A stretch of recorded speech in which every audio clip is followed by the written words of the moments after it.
तो बोले बताया जाता है कि शिव जी के नाम में बहुत प्रभाव है। भगवान कहते सर्वस्वरूपम बभौ, भगवान बोले मेरा नाम ही मेरा स्वरूप है। आदमी लोग नाम को समझते नहीं कि नाम की महिमा क्या है। जब तक तुम महिमा नहीं समझोगे, भगवान की विधि नहीं समझोगे, श्रवण का सार नहीं समझोगे, तब तक आपको कथा समझ में नहीं आएगी। शिव पुराण के पहले महत्व समझाया जाता है कि कैसे कथा सुनना चाहिए, नाम की महिमा क्या है और कैसी विधि है। तो बताया जाता है कि सावन के महीने में प्रातः काल उठे बढ़िया स्नान करे और अपने घर में वही भोजन बनाए जो भगवान शिव जी को भोजन में बनता हो। लहसुन, प्याज और जाकर के ये तो अपने घर में आना ही नहीं चाहिए। एक महीने तक जो वस्तुएं भगवान के प्रसाद में न लगती हो वो नहीं आना चाहिए। वही भोजन बनाना चाहिए प्रसाद जो भगवान को प्रसाद में लगता हो। अपने घर को स्वच्छ बनाओ, अपने बाल गोपालों से कहो कि जाओ शिव जी को जाके जल चढ़ा दो, अभिषेक कराओ। अभिषेक का बड़ा महत्व होता है। बताया जाता है कि जो एक बार अभिषेक करता है उसके एक जन्म के पाप सारे नष्ट हो जाते हैं। अभिषेक का ऐसा प्रभाव है। अब लोग बाग सोचेंगे महाराज अभिषेक बता दिया, खर्चा बता दिया। अरे ये बताओ कि आपके थोड़े खर्चे में जीवन भर के पाप कट जाएं, इससे अच्छा है कुछ? मरने के बाद में आप स्वतंत्र हो, आप मनुष्य बने हो शिव जी की कृपा से। आज मंदिर में बैठे कोई भगा नहीं सकता, कोई गलत नहीं बोल सकता। शिव जी की कृपा है जो आज यहाँ बैठे हो। हजारों लाखों यहाँ पर विराजमान है शहर में लोग, लेकिन भगवान ने उन्हीं को बुलाया है जिन पे कृपा है। जो सुन रहे हैं उन पे भी कृपा है। नहीं तो लोग कहें कि महाराज हम यूट्यूब पे तो सुन रहे थे, हम पे नहीं है का कृपा, उन पे भी कृपा है। लेकिन जो सामने विराजे हैं शिव जी के, उन पे कृपा कुछ ज्यादा है। बताया जाता है कि एक बार अभिषेक करने से जीवन भर के पाप नष्ट होते हैं। और श्रावण महीने में यदि कोई भी दिन अभिषेक हो जाए, ये मत सोचना कि आज सोमवार नहीं है। श्रावण के एक महीना में पूरे दिन सोमवार से भी ज्यादा महत्वपूर्ण होते हैं। इसमें महाराज न योग, न लगन, न तिथि, न बार, नक्षत्र किसी का प्रमाण न देखे। शिव जी के कोई भी काम में बताया जाता है, भगवान कहते हैं हमारे लिए हर समय, हर तिथि, हर नक्षत्र शुभ बन जाता है। तो संसार का मालिक है, ऐसा भाव होता है। और इसके बाद में सबरी ने कहा, सबरी से भगवान ने कहा मंत्र जाप में विश्वास करो। पांचवी भक्ति। छठवीं भक्ति शीलता। शीलता माने अगर सास ने कह दी बहू चाय नहीं मिली समय से, ऐसा नहीं चलेगा। तेज बोल दी तुमने कि सासू मां ठीक है, आज तो हमसे तेज बोलो काल चाय ना मिले, ऐसा भी नहीं। तो शील नहीं है आप। शीलता कौन है? सासू मेरी माँ है। अगर उसने डांटा है तो ज्ञान ही तो दिया है, संस्कार तो दिए हैं, सिखाया है। क्योंकि आने वाले समय में सास भी कभी बहू थी, बहू भी कभी सास होगी, ऐसा नियम होता है। तो जैसा आप चलेंगे वैसा आपको मिलेगा सुख। तो जो शीलता में आ जाता है उसे छठवीं भक्ति मिल जाती है। और सातवीं भक्ति कौन है? भगवान कहते सप्तम मुह में जग देखा, जितना संसार है सिय राम में सब जग जानी, कहो प्राम जोर जग पानी। अब ऐसा ना करो कि जी तो भाई पंडित जी की पत्नी है तो महाराजन पांव छुए, और ये ठकरास में ठाकुर साहब की पत्नी है तो नमस्ते, तो फर्क हो गया। अगर वो आपसी मन में बड़ी है तो उनकी भी छू लो भाई, तभी तो सिय राम में जग जानी होगी कि नहीं। अब सिय राम में सब जग जानी तभी होगा। अब ऐसा नहीं कि महाराज लो महाराज तुम तो अच्छी हो, सबके सामने हमें झुका के जा रहे हैं महाराज, ये लोग बाद में कहेंगे, हंसेंगे।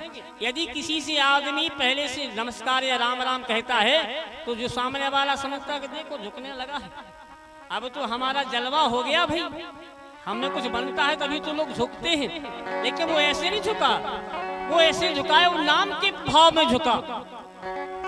एक बार राम का नाम तुमने लिया, एक बार उससे दिलवाया, और दो बार के नाम का प्रभाव जानते हो।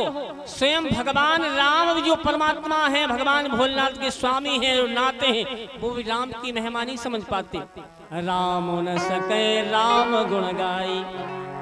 इसके प्रसंग में एक थोड़ा सा दृष्टांत सुनाई देता हूँ। एक बार एक प्राचीन काल में बहुत बड़े जमींदार होते थे, पैसे वाले रईस लोग होते जिनके पास खूब सारी जमीन होती। तो जमींदार के पास में पैसा था, 5-5 बालक थे। पूरे नगर में महाराज जो भी जाए सबको गालियां देता था, पैसा था, निपट लेंगे अगर झगड़ा होगा तो। गांव भर ने कहा भाई इनकी आयु 80 साल की हो गई लेकिन सब सुधर गए गांव के, लेकिन ये दादाजी नहीं सुधर रहे, क्या करो जाए। अब शिकायत इनके पुत्रों के पास में आई, देखो भैया अरे कोई बालक हो तो भूल हो जाए तो डांट दे, मैंने कहाँ डांटते हैं बताओ, इनकी अंतिम बेरा चल रही, इनको समझाते नहीं हो आप। तो कहा पिताजी आपका चौथापन चल रहा है, क्यों गाली देते हो? अगर किसी से वाणी से अगर किसी का अपराध करोगे तो दंड मिलेगा। बोले देखो भैया हमने जीवन भगवान की कृपा से भजन नहीं किया तो नाम तो राम का हमारे मुख से आएगा नहीं, गाली जितनी चाहे दिलवा लो। तो चारों पुत्रों ने, पांचों पुत्रों ने कहा पिताजी ऐसे नहीं सुधरेंगे। बोले प्रयागराज चलो, गंगा में डुबकी लगवा दो, शायद गंगा माई कृपा कर दे। प्रयागराज में 5 डुबकी लगवाई। अब जिसका जो स्वभाव होता है वो कहाँ सुधरता है। 5 डुबकी बाद में कहा पिताजी बोलो सीताराम। बोले देखो राम तो निकल नहीं रहा, गरीब से कहो तो तुम्हें गाय दे देवे हम।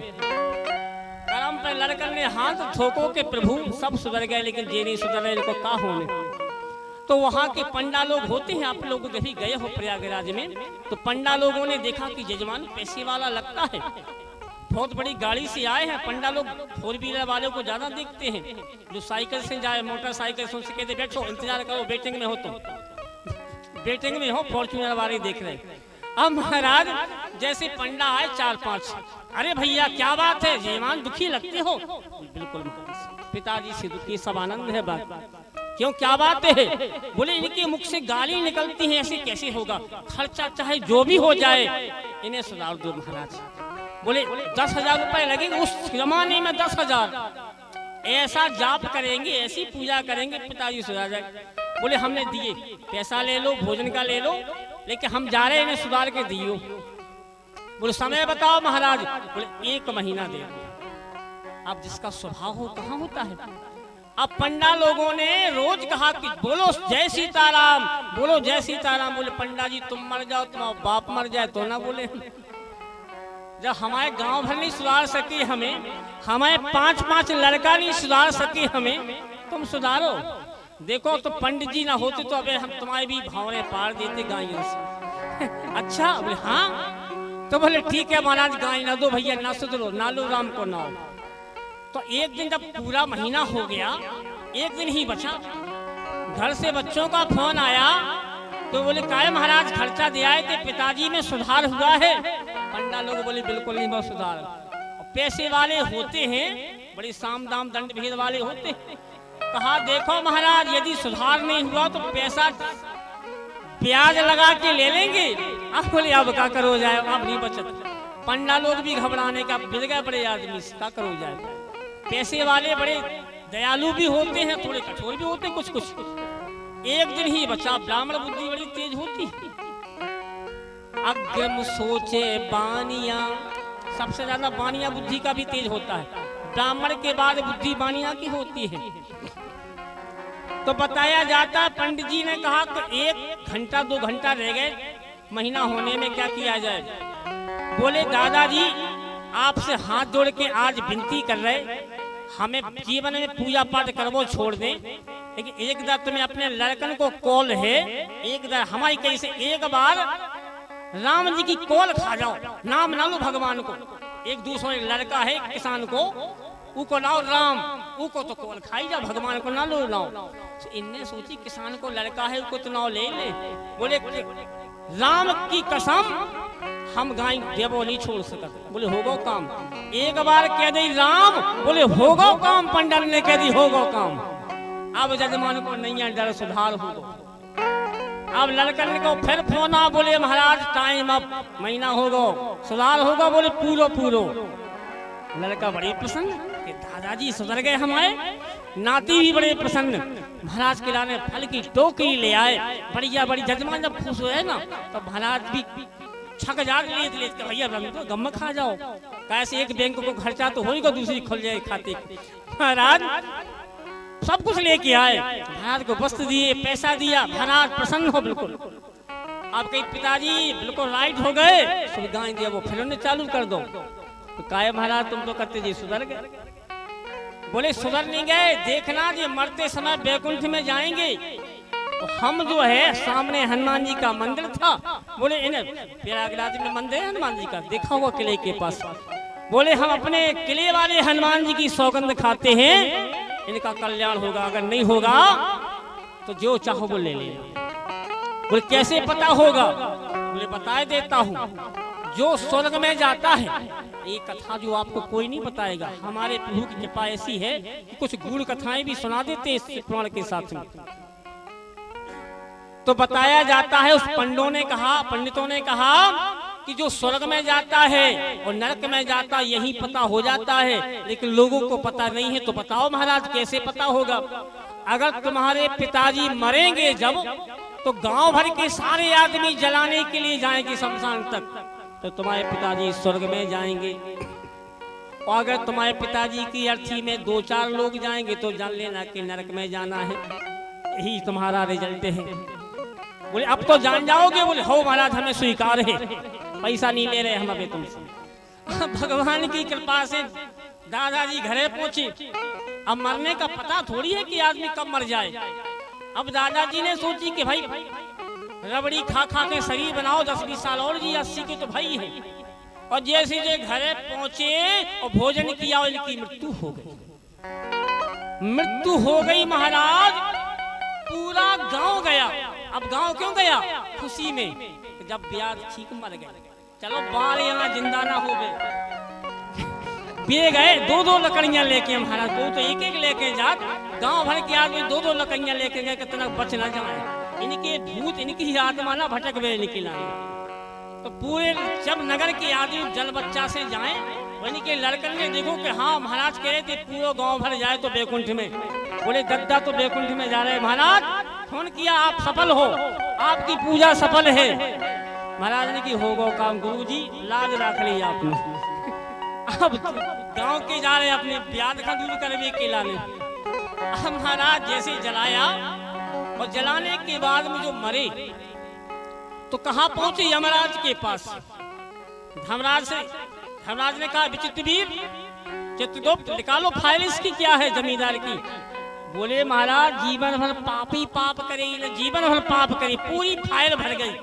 बोले अंतिम पेज निकालो, अंतिम।